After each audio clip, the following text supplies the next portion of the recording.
Magandang araw po sa ating lahat at welcome po sa ating daily devotion, and ako po si Jana from CLF Malabon. And today, pag-uusapan natin yung about sa knowledge and discernment. But before we start, let's have a prayer po muna.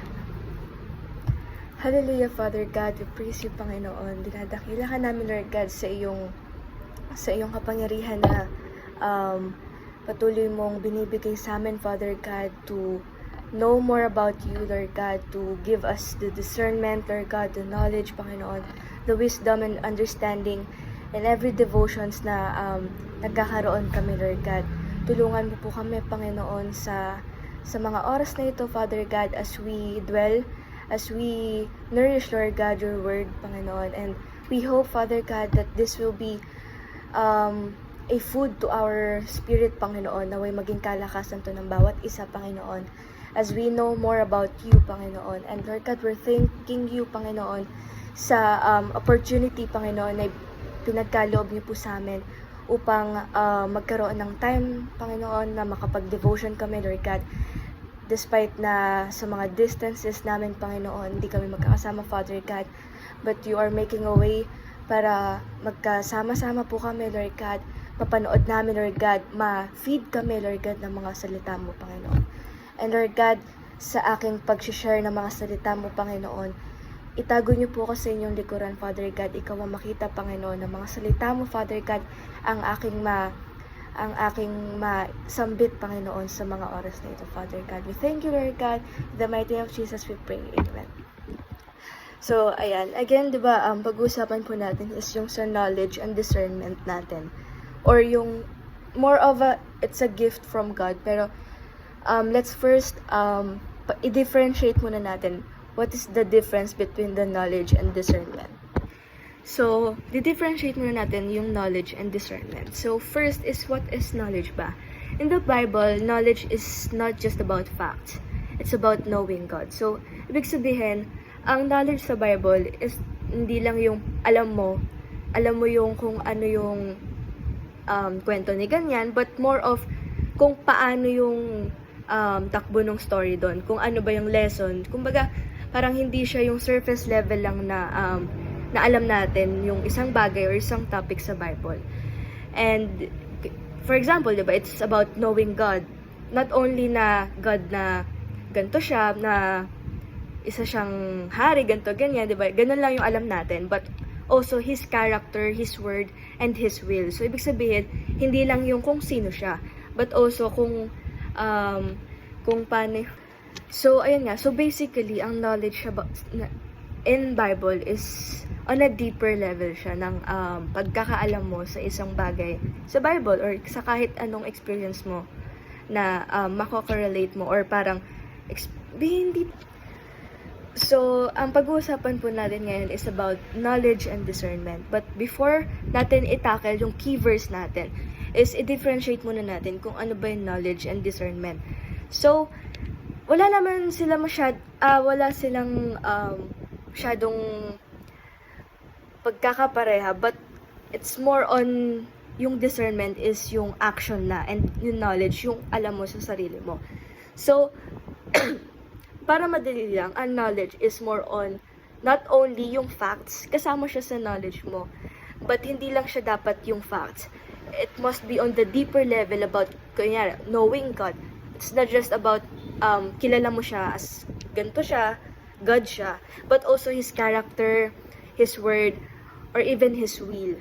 Ibig sabihin na hindi lang siya surface level. And the more we read the Bible, the more na nagdadwell tayo sa Kanya, mas nadadagdagan yung knowledge natin. And second is yung discernment natin. Discernment means the ability to recognize what is right, what is wrong, and what is the best. So, dito sa discernment is nandito na yung natin. Para siyang wisdom na from knowledge, parang i-a-apply na natin kung ano ba yung alam natin. So, 'di ba, yung knowledge, the more we pray, the more we read the Bible, nadadagdagan yung knowledge natin. And as we go deeper doon sa ating knowledge about kay God, nagkakaroon din tayo ng ability to know what is right and what is wrong. And by that, matutulungan niya tayo to make wise decisions, especially kapag meron tayong mga times na kailangan natin mag-make ng decisions sa buhay natin. And sa discernment kasi, as far as I know then, it is more of a gift from God na, di ba sa mga pastors, meron sila mga gift of discernment, wherein may mga times na kapag nagka-counsel sila is, they are having discernment about the person na kina-counsel nila. And ayun yung pinagkaibahan din nila ng knowledge tsaka nung discernment. Ayan, so ang ating key verse for today is Philippians chapter 1 verses 9 to 11. And this is my prayer, that your love may abound more and more in knowledge and in depth of insight, so that you may be able to discern what is best and may be pure and blameless from the day of Christ, filled with the fruit of righteousness that comes through Jesus Christ, to the glory and praise of God.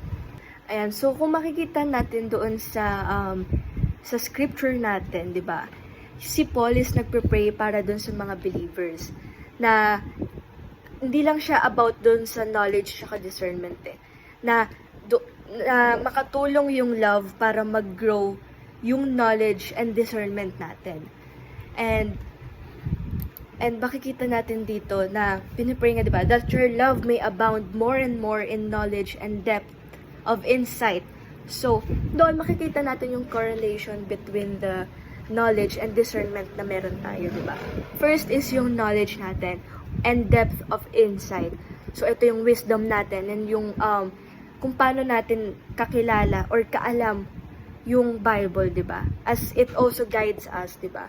So that you may be able to discern. So, ibig sabihin na once na mataas yung knowledge mo, direct yung relationship nila, wherein kapag yung knowledge natin, di ba, pinalago natin yung knowledge natin, madali na lang sa atin kung paano ba natin madidiscern kung ano yung best para sa atin. Ayan, to discern what is best and may be pure and blameless for the day of Christ. It will make us righteous as we discern kung ano ba yung dapat natin gawin, ano ba yung dapat na decision na gawin natin, di ba? And that is how knowledge and discernment works. So, ayan, paano pa na-connect sa love ni Paul, di ba? Because love without knowledge can be blind and knowledge without love can be harsh. But when love is guided by knowledge and discernment, we are able to choose what truly pleases God. So, ibig sabihin na kailangan sa pag-alam natin and sa pagkakaroon natin ng discernment, diba? Na nag-guide neto yung love natin. For example nga, diba, sa mga pastors or sa mga leaders natin na kapag yung love na diba, kaya concern sila sa atin na merong silang love for us na kina-counsel nila tayo. But mas nagiging napuput into action, di ba? Yung love nila by means of knowledge and discernment. Na if they are knowledgeable, di ba, mas magaguide nila tayo. If they can discern, di ba, mas magaguide nila tayo. Why? Kasi alam nila na si God yung nag-feed sa kanila kung paano ba tayo i-approach or kung paano ba tayo i-counsel. And the verse also says, so that you may be able to discern what is best. So, hindi sinabi dito na kung what is good lang, di ba? Ayan, so that you may be able, sa verse 10, so that you may be able to discern what is best. Na hindi sinabi na what is good and what is bad. Yes, kasama natin yun sa pagdidiscern natin. But it also reminds us that life is not just about choosing yung good and bad. But may mga times din na meron tayong two choices, tas yung isa good, yung isa better. So dito, tinuturuan tayo na mag-grow tayo spiritually. Bakit? Para mapili natin kung ano ba yung best na para sa atin. Kasi there are times, di ba, sa mga buhay natin na naiisip natin na meron tayong, kaya sa akin, 2 course. Hindi ko pa alam kung ano ba yung good. Parehas good choice sila. But there is a better choice, diba? Na ako, hindi ko pa alam kung ano ba yung better choice dun sa dalawang yon. But because of discernment and knowledge nga, diba, from God, malalaman natin kung ano ba yung best sa kanila, kung ito ba yung best na program para sa akin, diba? And if we're going to have that discernment from God, diba, and knowledge, malalaman natin kung ano ba yung better choice para sa atin. And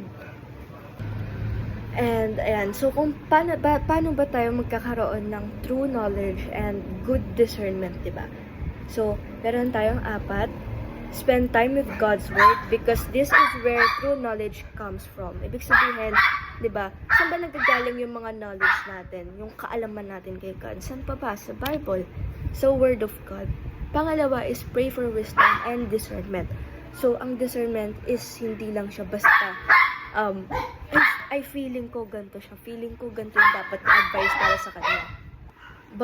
But no, it's not, hindi siya ganun lang ka-simple. Hindi lang siya ganun ka-human, hindi lang siya ganun kumbaga hindi lang siya, kasi if ganun, if sa human nanggagaling, diba? It's more of emotions and feelings. So, ayun. So, kapag tayo is we're counseling someone or kahit hindi siya yung formal na pagka-counsel, but we're having, kapag binibigyan natin ng advice yung mga friends natin or kahit sino man, di ba? Kailangan is ina-ask natin it from God na mag-pray tayo for wisdom and discernment. Para hindi lang siya out of sarili mo, but galing kay God mismo yung binibigay natin sa kanilang advice. And I believe that na mas better yon or much better yon na ayun yung mabigay natin sa kanila. Pangatlo is practice choosing what is right. Even in small things, train yourself to follow God's will. So, ibig sabihin na in simple decision making, di ba, na obvious naman what is right, is gawin na natin, piliin na natin para ma-practice natin yung sarili natin, di ba? Para hindi lang siya na na-exercise natin yung brain natin, but also yung actions natin and how we adapt doon sa pag-decide natin sa life natin. And lastly is let love guide your actions. Always combine truth with love, diba? Doon nga sa scripture natin, diba? Sinabi doon na yung love is kailangan din natin, or parang vice versa, kailangan ng love yung knowledge and discernment, and vice versa nga. Because if we combine yung truth sa love, diba? Matutulungan natin not only yung sarili natin na ma-practice, diba? Na mag-discern tayo or magkaroon tayo ng knowledge, but also yung passion natin, diba? Magkaroon tayo ng maayos, diba? Ng true knowledge nga and maayos na discernment natin because there is love and kung paano natin siya pinoproject. And lastly na masasabi ko is that knowledge and discernment is not instant. It is a nade-develop siya sa atin because meron siyang kailangang close relationship kay God. Kailangan yung deep na relationship natin with God. And also, through knowledge and discernment, the result is not always instant, diba? Once we use the knowledge and discernment from God, diba? Hindi instant yung pagkakaroon natin nun. Hindi instant yung resulta na makikita natin. Na if we discern something to someone, diba? It's not instant, diba? We fast, minsan na, basta, there's a process kung paano natin nakukuha yung discernment. And there's also a process kung paano yung resulta ng discernment and knowledge. So, kailangan lang natin is mag-dwell tayo, magbabad tayo sa Word of God, magbabad tayo sa presensya niya. And I guess that's it, mga kapatid. So, let's end this with a prayer. Hallelujah, Father God, Panginoon, pinapasalamatan ka namin, Lord God. Sa araw na ito, Panginoon, maraming salamat, Lord God, dahil binigyan niyo kami ng pagkakataon, Panginoon, upang malaman, Lord God, ma-realize namin, Lord God, na hindi naman dapat namin kailangan, Lord God, na basta-basta, Panginoon, na nagbibigay advice, Panginoon, nagbibigay counseling to someone, Lord God. We must approach you, Lord God. We must give ourselves to you, Lord God. We must sacrifice ourselves, Panginoon, na, Lord God, mag-seek kami, Lord God, ng guidance from you, Panginoon, na hindi lang purely, Lord God, merely out of emotions namin, Lord God, out of feelings lang namin, Lord God, sariling knowledge namin, but also yung knowledge namin, Lord God, from you, Panginoon, discernment from you, Father God. Help us, Father God, to those who are who will have, Lord God, or yung merong discernment, Father God, a gift of discernment, Father God. We ask, Panginoon, na maging na mas ma-flourish to, Lord God, na matutunan ng bawat isa gamitin to sa tama, Lord God, at paggamit to, Lord God, sa kapupurihan mo, Panginoon. And Lord God, tulungan mo kami, Lord God, though hindi kami counselor, leaders, or what, Panginoon, we discern what's the best for us, Panginoon. Let your will be done, Lord God, in the lives of each and every one of us, Panginoon. And Lord God, tulungan mo kami, Lord God, as we dwell on your words, Panginoon, as we dwell in your presence, Father God. Lord God, sa devotion na ito, Lord God, patuloy na pong i-bless ang bawat isa, Panginoon, ng gawain nito, Lord God.